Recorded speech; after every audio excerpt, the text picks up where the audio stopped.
Hi, folks. So here we are. We're doing our writing lesson today, and Miss Cruz is going to talk about introductions. So far in our writing unit, you have been looking at structure, you've created a table of contents, you've been writing your different chapters in your book, and you've been doing an awesome job. You've maybe been working a little on elaboration, a little on connecting from paragraph to paragraph and chapter to chapter. Today, we're going to focus on writing that introduction, and Ms. Cruz does a great job of explaining why we do the introduction now instead of at the beginning when we started our book, and also how we write an introduction. So let's get started. Hello, third graders. Welcome back. So have you ever had the experience where you've had to introduce somebody you didn't know really well?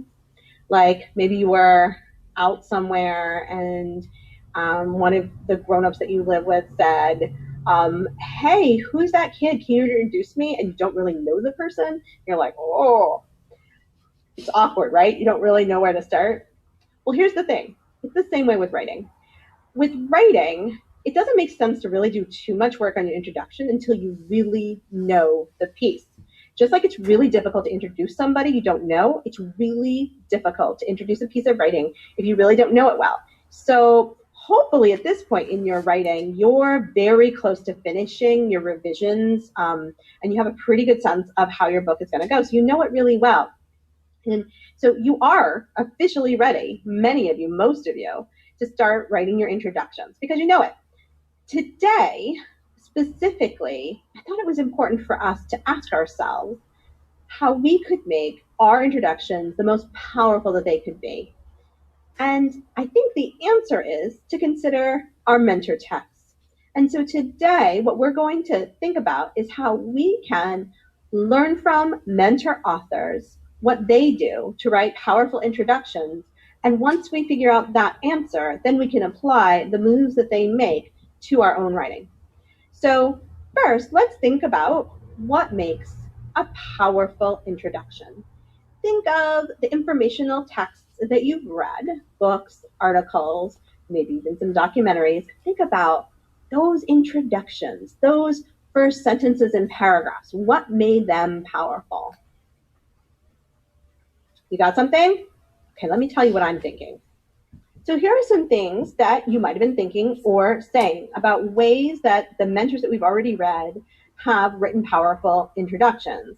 Like they might have began with some excitement. Something really interesting happens at the very beginning of their piece. Or maybe they start with a quote. They say something that somebody else said or like an expert said. Another thing that they might do is they might ask readers questions to help build curiosity.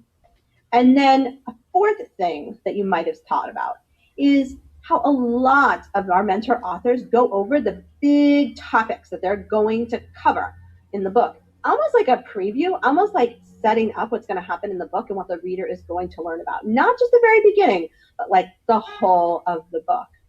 So I thought it might be great for us to think about Melissa Stewart's book again, Deadliest Animals.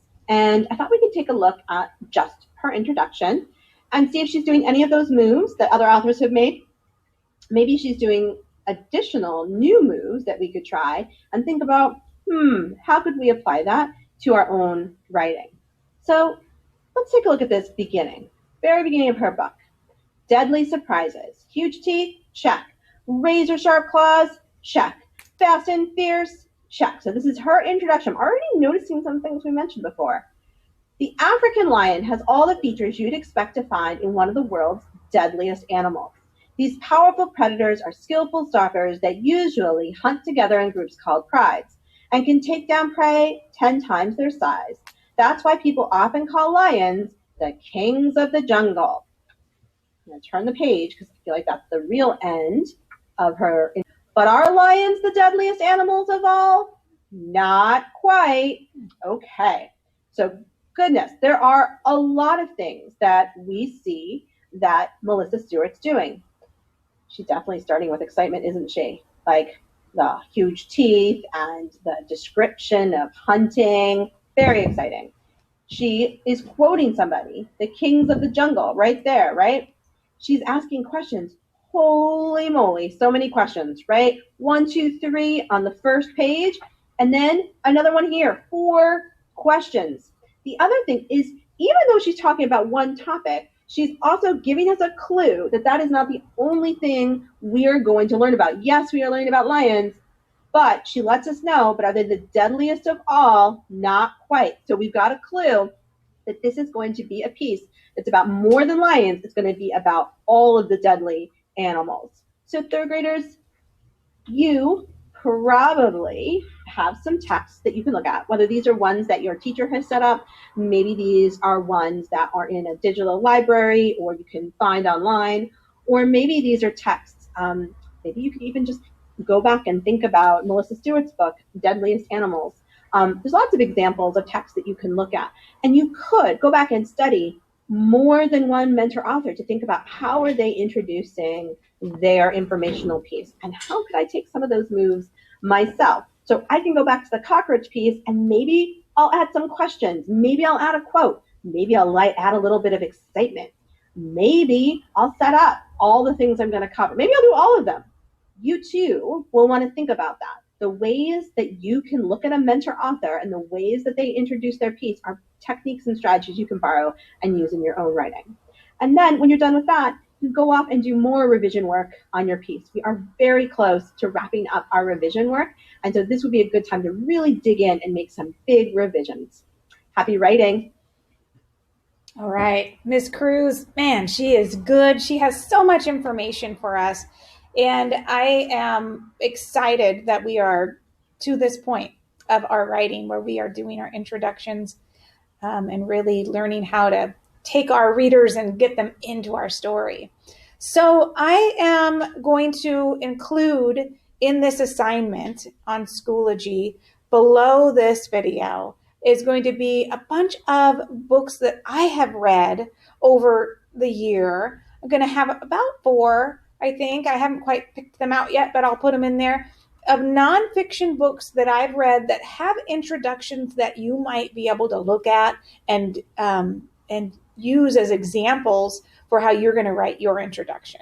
So if you need, take a look at just the beginning of those stories to figure out what you could do to make your introduction amazing. All right. So that's what you're working on today is your introductions to your stories. And if you feel like you've already written an introduction, I want you to go back and look at that introduction and beef it up. You know, give it some examples like what Melissa Stewart used in Deadliest Animals or what some of these other writers are using in the examples I'm providing below. All right. Good luck. I can't wait to see what you've got.